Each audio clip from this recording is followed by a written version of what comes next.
ពុភាពគាត់សប្បាយចិត្តយ៉ាងខ្លាំងពេលដឹងថាគាត់មានកូនមួយប្រើប្រាស់នឹងគេពុភាពបាននិយាយទៅកាន់ប្រពន្ធថាឯងអើយយើងមានកូនមួយប្រើនឹងគេហើយចាប់ពីថ្ងៃនេះទៅយើងមិនបាច់ភ័យក្រែងអត់កូននោះ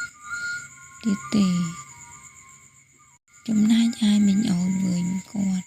ក៏សប្បាយចិត្តខ្លាំងដែរគាត់បាននិយាយកាន់ទៅប្តីគាត់ថាមែនហើយឯង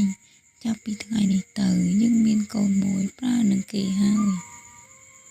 ខ្ញុំពិតជាសប្បាយចិត្តខ្លាំងណាស់ឯងពិតជាដូចក្នុងការយល់សប្តិរបស់ខ្ញុំមែនពីអ្នកប្តីប្រពន្ធគាត់សប្បាយចិត្តខ្លាំងណាស់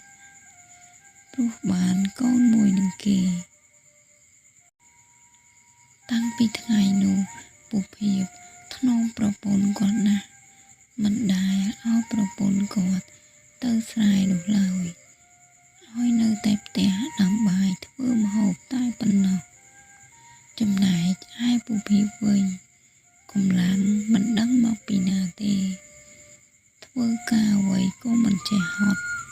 មិនដឹងហត់នោះដែរតាំងពីបាន